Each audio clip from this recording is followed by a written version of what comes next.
Bonjour et bienvenue sur la chaîne des Fous de Normandie. Alors je vais vous avouer quelque chose, c'est la 3e fois que j'enregistre cette vidéo, ça ne m'arrive jamais, d'habitude je fais qu'une seule prise, vous savez, conditions du direct, pas de montage, une seule prise, mais là, je sais pas, j'y arrive pas, je m'énerve à chaque fois. Donc je suis désolé, j'espère que celle-là va être la bonne. Du coup, on va parler d'un sujet qui me turlupine un peu, qui turlupine, je crois, tous les psychiatres partout dans le monde en ce moment. Certains ont parlé de deuxième vague psychiatrique. Je vous laisse la responsabilité de ce terme, mais moi, il me choque pas, il me semble plutôt pas mal. Après, évidemment, c'est pas une deuxième vague, mais globalement, c'est bien parce que je trouve qu'il y a un terme un peu sympa qu'on retient facilement. Donc cette deuxième vague psychiatrique, elle nous inquiète tous. Moi, j'ai travaillé non-stop pendant la période du Covid. J'étais tout à fait ouvert. J'ai pas fermé une seule journée. Et puis après, évidemment, on a vu effectivement un afflux de patients aller mal.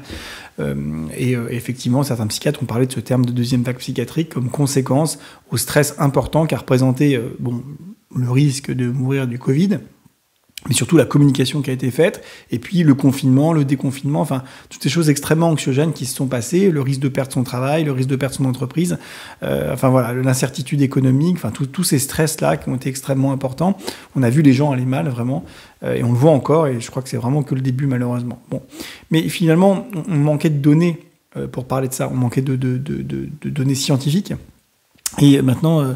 eh bien, on a des premières réponses, notamment avec cet article dont vous trouvez le lien dans la description de cette vidéo, qui est un article gratuit, vous pouvez y accéder gratuitement en cliquant sur le lien. Ben oui, il y a bien une deuxième vague psychiatrique. Il y a bien des conséquences graves à la communication, au confinement, au doute, à la peur liée à ce virus. Et notamment des conséquences dépressives. Là, cet article s'intéresse au risque de dépression et d'anxiété. Et la dépression, vous savez que c'est une pathologie qui est fréquente, malheureusement, et qui touche dans la vie d'un individu une personne sur 5, 6, 7, ça dépend comment on compte. Le trouble anxieux, ça touche une personne sur 10 environ, donc c'est des choses qui sont extrêmement fréquentes. Et quand on augmente ne serait-ce qu'un petit peu, ne serait-ce que de 5% quelque chose de fréquent, ça fait beaucoup de monde en plus. 5% de 1 milliard, ça fait beaucoup de monde. C'est pas 1 milliard, mais vous voyez ce que je veux dire. 5% d'une personne sur 1 milliard, ça fait pas beaucoup, d'accord. Sauf que là, c'est beaucoup de monde qui est concerné par le trouble anxieux et la dépression. Donc l'augmenter ne serait-ce que de 5%, c'est un vrai problème, d'accord. Là, on n'a pas augmenté de 5% pendant la période épidémique par rapport à avant cette période épidémique. Là, c'est pas 5, c'est pas 10, c'est pas 20, c'est au moins multiplié par 2. Au moins multiplié par 2, quelque chose qui est déjà grave et fréquent. Donc, il y a une deuxième vague psychiatrique, si on utilise ce terme, qui est sévère, qui n'est pas un détail, qui n'est pas une petite augmentation, et c'est que le début. Et évidemment, qui est concerné par cette deuxième vague psychiatrique ? C'est ceux qui sont les plus fragiles. Les plus fragiles psychiquement, mais les plus fragiles économiquement, en l'occurrence ceux qui n'avaient pas beaucoup d'argent de côté, ceux qui ont eu peur de perdre leur emploi, ceux qui ont perdu leur emploi, ceux qui, en fait, finalement, ont vécu de plein fouet les stress de ces conséquences de cette gestion du coronavirus. Alors attention, moi je ne dis pas que ça a été mal géré. D'abord, ça a été géré complètement différemment d'un pays à l'autre, donc voilà.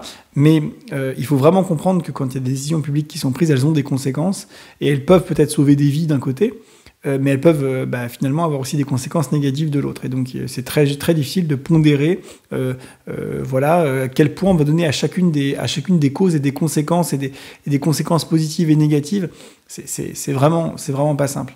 Donc voilà, on va s'arrêter là, parce qu'après, sinon je partais dans les présents enregistrements dans des digressions qui n'avaient ni queue ni tête, des trucs de colère, donc on va s'arrêter là.